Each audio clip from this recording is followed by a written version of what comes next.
Hello, and welcome to my weekly book review. And today I want to talk to you about Inspection by Josh Malerman.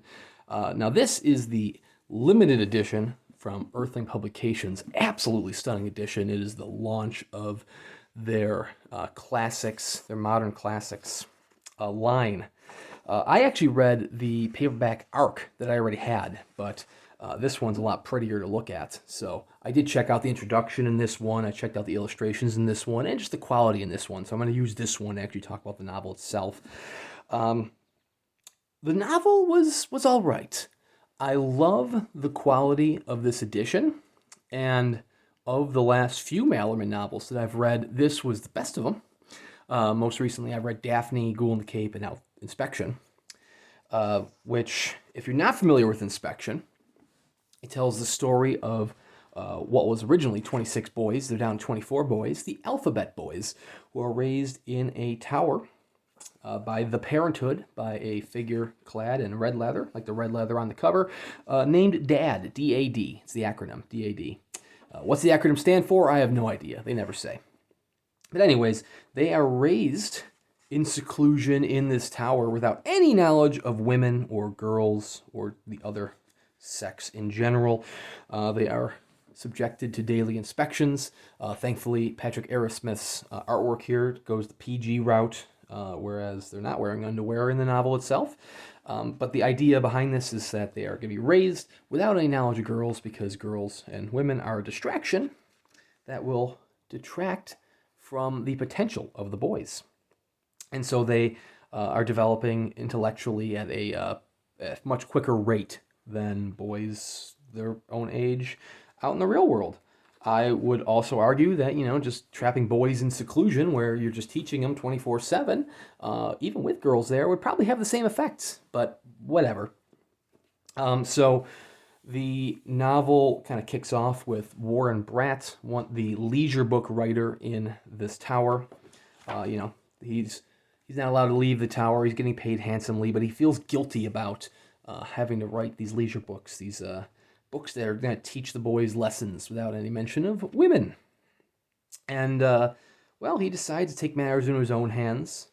The description of the novel, the marketing campaign of the novel, is that there's also, miles away, another tower. And wouldn't you know, there it is on the signature page.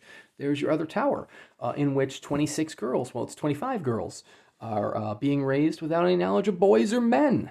And so the novel follows K in the girl tower and J in the boys tower. And right off the bat there, I kind of feel bad for this novel, because look at this. We're like halfway in the novel. This is when the girls tower, this is when K is introduced. So it's like the chapter prior to this. It's very much supposed to be like a twist of like, hey, there's this girl tower. And I think whoever did the marketing for this novel and wrote the cover blurb really kind of screwed it over in that sense. The novel is written with a lot of vague descriptions. Like, you're not really given the whole picture in the early chapters. And I say early chapters, it's like you're not really given the whole picture for probably a good third of the book. And then you learn more about what's going on. And then it's ultimately halfway through, you actually get to the girls' tower. And I think the girls' story is much more interesting than the boys' story. This special edition is sold out, but it does have beautiful illustrations of Patrick Arrasmith. And that is definitely one of the strong points of this edition in this novel, including the end pages, which are Warren Bratt's confession novel called Needs. And, I think that there's a lot of vague descriptions throughout the novel, and some of it, including the girls' tower, is ruined by that general synopsis that's on Goodreads. It's on a product page for anywhere you're going to buy this novel. It's like Josh Malerman was trying to build up this level of suspense, and his own marketing team really kind of screwed him over on the suspense there. And I'm not going to lie, like I said, K's half of the novel, I think, is more interesting than the first half. I think Jay, which is the protagonist of the boy half, is kind of a boring character. He's a very passive character, or a reactive character. He doesn't really do anything on his own. He just kind of reacts to everything else going around him. which might be a little harsh, but I mean, I think, like as opposed to Kay, who very much takes matters into her own hands, almost to a degree that you have to really suspend your disbelief because Kay is apparently a ninja. But anyways, I thought Jay was just, for the first half, Jay is kind of a boring character. There's really only one thing that he does other than read a novel, and that's kind of right before the halfway point. He makes a decision to help somebody out, and I mean that's really the only thing that Jay does. Really, even until the end of the novel. I'm not going to spoil anything in the ending, but even in the second half, Jay is kind of a reactive character. He's a passive character.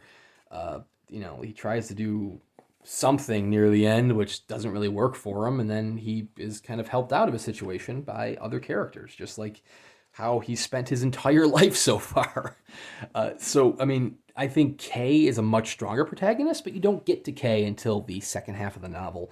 I think the Parenthood, the group that is running both towers, the Alphabet Boys and the Letter Girls towers, they didn't really think their plan through too much. And I don't know if that's necessarily poor writing on Malerman's part, or if that is intentional, like the characters' dad and mom not really thinking things through. Which I'm going to go with that, because that would at least give the benefit of the doubt to Malerman's writing. I mean, thankfully for mom and dad, all of the boys and all the girls are developing the exact same rate. No one, is going through puberty early. You don't have any early bloomers, which would have really threw a wrench in the plans.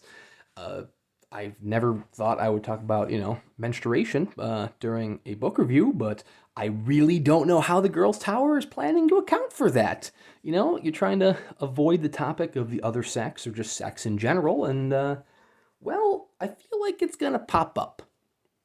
Anyways, that's just me being a little too critical, I suppose. One thing I really didn't like was Warren Bratt's confession novel. It kind of gets philosophical, and one of my major criticisms of Josh Malerman is I don't like it when he gets philosophical. He seems like one of the nicest guys, and his writing style is fantastic. No two novels read the same, but one connection that I have now made through at least 3 Malerman novels is that when he gets philosophical, I kind of feel he gets pretentious. So whether it's Warren Bratt's novel here, or Kit's diary entries in Daphne, or almost the entirety of Ghoul in the Cape, I don't like it when he gets philosophical. His tone changes into, like I said, this sort of pretentious tone. And I don't think that's what he's going for, and I feel bad for saying that, but it has to be said. This production alone from Earthling Publications is very, very awesome as a fine press novel. It gets me very excited to what Paul Miller is going to do with the future classic line. I mean, it's just a very nicely built book. It's kind of a shame that the novel itself, the novel proper, has a lot of holes in it. And, I mean, maybe I'm the only one who noticed those holes, because I've seen a lot of praise for it online, including RJ over at the Forgotten Fiction, who just did a review of this like 2 days ago, because we're apparently on the same wavelength and we're both reading the book at once. I mean, he absolutely loved it, and I liked it too. I think this has the most potential of the Josh Malerman novels that I've read lately. I didn't really like Ghoul in the Cape. I didn't like Daphne, but I did like this. I just felt that, like I said, I felt that Jay, the main character of the first half, is kind of a boring character. I thought Warren Bratt in his confession novel is kind of pretentious. And I thought there was a lot of, a lot of suspension of disbelief needed for some of the story to take place. Which, I mean, it's fiction. You're going to need to suspend your disbelief anyways. But, like I said, I'm not going to spoil anything, but I will say Kay is apparently a ninja. It is what it is. I mean, I can go into more detail about spoilers another time, perhaps, but I don't want to do it in this video itself. But I feel like there were, as things were revealed, things that were vague throughout the whole novel, I kind of found them to be a letdown. And that's not to say it wasn't a fun read. It was a very fun read. The only chapters that I truly didn't like were the Warren Bratt chapters where he was writing his novel. I mean, I think Warren Bratt's character in general is kind of like a snobbish writer, which I think is kind of what's intended with him. But if it wasn't, oops, he's just a snobbish writer. um, but yeah, it's like I said, it's not a bad read. It was definitely a fun read. It's kind of on the better end of Malerman novels that I've read. I haven't read all of Malerman's novels, but I keep giving them a go. Love Bird Box. I liked Unburied Carol. I wasn't a fan of Daphne or Ghoul in the Cape. This one's kind of middle of the road between those, but I did enjoy it. It's a very fun read. If you were to find this numbered edition on the secondary market, it's probably going to cost you a pretty penny, but you can find plenty of trade editions, including like the just, it's out there in paperback, it's out there in trade hardcover. I have a trade hardcover and the trade ARC, which were the ones I read. Well, the ARC was what I read. But you can find this book in all shapes and forms. It's a book that feels like it would be an M. Night Shyamalan movie, but I hate to say it, I feel like it would be a bad M. Night Shyamalan movie. But Josh Malerman, that's not to say the novel was bad, it's just, it feels like some of the Shyamalan ones, which had lesser suspenseful twists. Which, in all fairness, the twist being a letdown isn't Malerman's fault, unless he's the one that wrote the cover blurb and the synopsis, in which case it is his fault. But whoever wrote that synopsis really did a disservice to the novel because it tells you about the girls' tower, which it spoils the whole thing. I guess my major criticism about it is that the first 200 and like 80 pages, 200, yeah. So it talks about how, the synopsis talks about how both J on the boys' tower and K on the girls' tower are kind of getting suspicious of their circumstances. And they're realizing that their world might not be what it is. And let me tell you, that synopsis describes the entire first 275 pages. Which that's not to say that nothing gets done, because there's stuff that happens. But if you read the synopsis, you already know like the first 275 pages. And it's really that final act where you actually get something that wasn't spoiled in the synopsis. And it's one incredible final act. But man, whoever did the marketing for this, I think really did the novel a disservice. But seriously, check out Josh Malerman. Check out Earthling Publications. They do make tremendous books. Paul Miller, it goes above and beyond. Anyways, thank you very much for watching. Please consider liking and subscribing, and we'll see you around next time.